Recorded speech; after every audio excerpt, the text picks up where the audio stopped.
Pengertian resesi. Resesi adalah kemerosotan ekonomi yang tidak hanya disebabkan dari aktivitas ekonomi itu sendiri. Perkembangan teknologi turut menjadi faktor adanya resesi.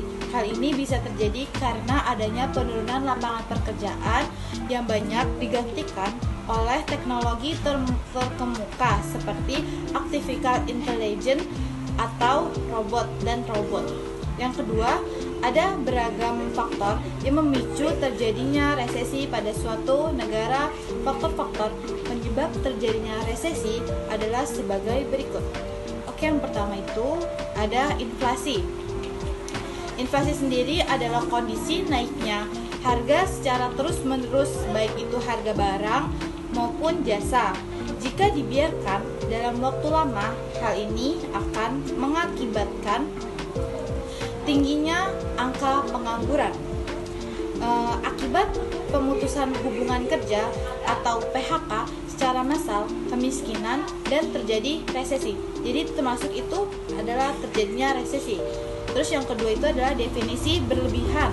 Definisi adalah sebuah kondisi di mana harga barang dan jasa turun dalam waktu ke waktu yang akhirnya berimbas pada upah yang dibayar. Mengalami penurunan. Terus yang ketiga itu ada gelembung aset pecah.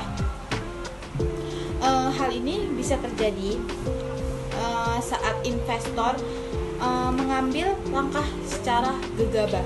Misalnya terjadi pembelian saham dan properti secara pasif dengan anggapan harganya akan naik dengan cepat, lalu saat keadaan ekonomi tengah goyah, mereka akan beramai-ramai menjualnya yang mengakibatkan terjadinya panic selling dan berujung pada resesi akibat rusaknya pasar.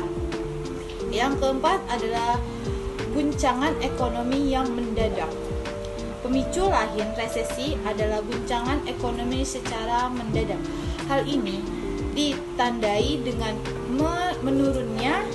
menurunnya daya beli yang disebabkan kesulitan finansial serta masalah serius lainnya seperti tumpukan hutang. Oke, selanjutnya ada 5, perkembangan teknologi. Hal ini bisa terjadi karena adanya penurunan lapangan pekerjaan yang banyak dan digantikan oleh teknologi terkemuka seperti artificial intelligence atau AI dan robot. Nah, alhasil lapangan pekerjaan akan menurun drastis dan membuat angka pengangguran yang meningkat. Yang keenam, ketidakseimbangan antara produksi dan konsumsi. Nah, ketidakseimbangan ini akan menjadi pemicu yang lumayan tinggi gitu loh. Barang dan jasa yang diproduksi secara berlebih dengan tingkat konsumsi atau daya beli yang menurun bisa membawa malapetaka bagi produsen. Nah, hal ini bisa mendorong terjadinya impor secara besar-besaran, membengkakkan pengeluaran perusahaan dan menipiskan laba perusahaan dalam negeri. Yang ketujuh, pertumbuhan ekonomi mengalami penurunan selama 2 kuartal berturut-turut. Salah satu indikasi resesi adalah adanya penurunan pertumbuhan ekonomi selama 2 kuartal berturut-turut yang dinilai dari melemahnya produk domestik bruto atau PDB suatu negara. Yang kedelapan, nilai impor lebih besar dari ekspor. Ini apa sih yang terjadi? Nah, indikasi lain yang terjadinya resesi adalah nilai impor suatu negara akan lebih besar ketimbang nilai ekspor. Hal ini bisa memberikan efek terhadap defisitnya anggaran negara dan terjadinya penurunan pendapatan nasional. Selanjutnya 9, tingginya tingkat pengangguran. Ini bahaya banget. Tingginya angka pengangguran di suatu negara bisa mengindikasikan negara tersebut mengalami resesi. Sebab tenaga kerja memiliki peran penting dalam perputaran perekonomian suatu negara. Apabila angka pengangguran meningkat secara terus-menerus, hal ini mengakibatkan terjadinya tingkat kriminalitas yang ikut naik. Jadi orang kan nggak punya pekerjaan dan dia nganggur. Gimana caranya hari ini gue tuh bisa makan? Jadi ya apapun caranya yang akan dia lakukan. Jadi otak yang di pikiran dia tuh pasti kayak yaudah kriminalitas aja, yang hal gampang dan dapat uang yang mungkin bisa lebih besar kali ya. Selanjutnya, dampak resesi adalah akibat yang muncul dan mempengaruhi beberapa pihak, antara membawa dampak dan pemerintahan, perusahaan, dan para pekerja. Dampak resesi 2023 ini di Indonesia pada level perusahaan adalah akan terjadi jatuh bangkrutnya suatu perusahaan. Hal ini dipengaruhi oleh daya beli atau konsumsi masyarakat yang menurun dan nantinya menyebabkan cash flow pada suatu perusahaan terhambat. Nah, untuk dampak keberlanjutannya akan berimbas pada karyawan atau buruh. Adapun cara untuk mengatasinya yaitu yang pertama, atur keluar masuk uang. Sebelum melangkah ke tips mengatur keuangan yang lain, kamu harus mengatur keluar masuknya keuanganmu atau cash flow agar tetap lancar. Itu artinya kamu harus memastikan pengeluaran dan pemasukanmu itu tetap stabil. Jika ternyata cash flow dari keuanganmu tidak lancar, maka kamu harus menggunakan strategi yang jitu untuk memastikannya.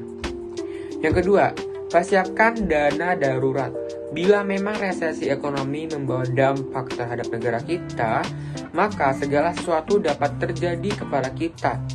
Salah satunya adalah memburuknya perekonomian negara yang bisa berdampak pada pertumbuhan hubungan kerja.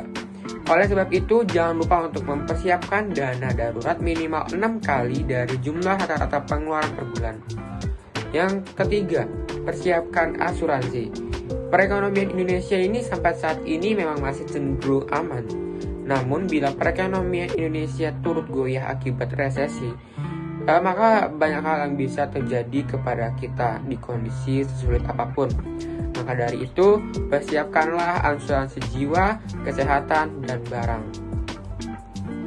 Yang keempat, carilah pekerjaan sampingan. Dampak resesi dunia terhadap Indonesia memang masih diperkirakan. Namun tidak ada salahnya untuk menyiapkan beragam bentuk antisipasi selagi bisa.